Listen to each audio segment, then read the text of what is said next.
Bueno, a ver, historia secreta del mundo para este lunes. Bueno, vamos a hablar, nos vamos a ir a los Estados Unidos al momento en donde la gente de color, los negros, eran esclavos, la pasaban realmente mal, se hacían barbaridades. Pero dentro de toda esa realidad existía lo que se llamaba el ferrocarril subterráneo, que en realidad no existió. Ahora le voy a contar bien la historia. La cuestión es que decían de que cuando esta gente se escapaba de las plantaciones, se escapaban por ahí, por un tren subterráneo, porque por eso no los podían encontrar. Bueno, le vamos a contar esta historia que que tiene algo de realidad y algo de fantasía. No era un ferrocarril subterráneo, pero se capta la esencia de lo que era la historia esta entre lo misterioso y lo prohibido. En realidad era una red clandestina organizada en el siglo XIX que ayudaba a los esclavos afroamericanos a que escaparan de las plantaciones del sur de los Estados Unidos hacia Canadá, que eran estados libres. Podían caminar hasta 800 kilómetros. Bueno, en busca de la libertad uno calcula que puede llegar a hacer absolutamente cualquier cosa y caminar 800 kilómetros es lo menos que puede hacer uno, ¿no? El nombre pasó a la historia debido a que sus miembros utilizaban metáforas ferroviarias para referirse a sus actividades. Eran como códigos que hablaban entre ellos y que todo tenía que ver con el ferrocarril. Lo primero que hay que tener en cuenta es que hablamos del periodo durante el siglo XIX en el que los ferrocarriles eran bastante comunes en los Estados Unidos. Pero otra historia más interesante y política habla de una esclavista que trataba de atrapar a un fugitivo y cuando pensó que estaba a punto de lograrlo, este de repente desapareció. Entonces este esclavista, este hombre dueño de la plantación, dijo: debe habérselo tragado la tierra.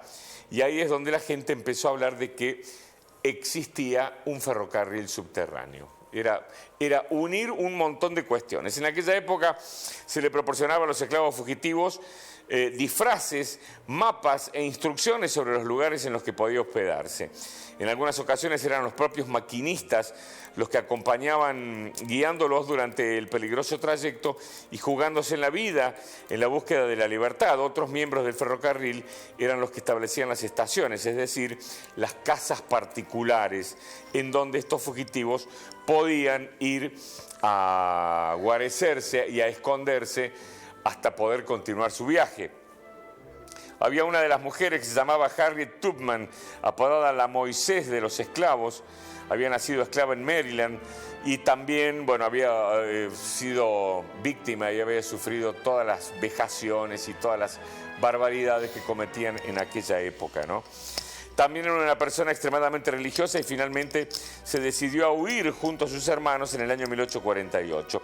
Cuando huye, lo que hizo esta mujer fue realmente heroico, porque huyó, pero dijo: no, yo no me puedo escapar del todo, tengo que hacer algo para seguir sacando a mis hermanos de color de las otras plantaciones. Entonces se anotó en el ferrocarril como empleada, pudo entrar y de ahí en más iba y venía entre medio de las plantaciones con el tren y ahí rescatando a los demás esclavos que querían escaparse, ¿no? Fui la guía del ferrocarril subterráneo durante 8 años y puedo decir algo que no todos los guías pueden. Dijo: no perdí ningún pasajero. La historia de aquellos que escapaban en busca de la libertad fascinó a los que vivían en las ciudades a los que se dirigían. Por ejemplo, les pedían que contaran historias y eran todas leyendas en realidad. Se contaban historias a escondidas, como por ejemplo relató esta mujer: cuando supe que había atravesado la frontera, miré mis manos para comprobar, tiene que haber sido tan fuerte esto, miró sus manos para comprobar si seguía siendo la misma persona. Ay, por favor.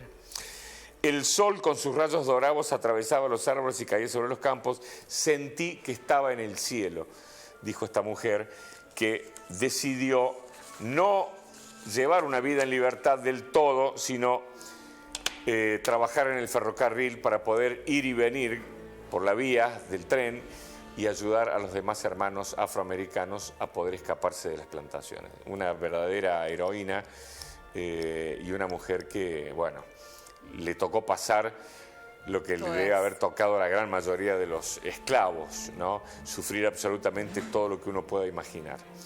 El tren subterráneo era una historia de que cuando los esclavos corrían, se escapaban y de golpe desaparecían, era porque decían de que habían encontrado el lugar para ir hacia abajo de la tierra y tomar el tren.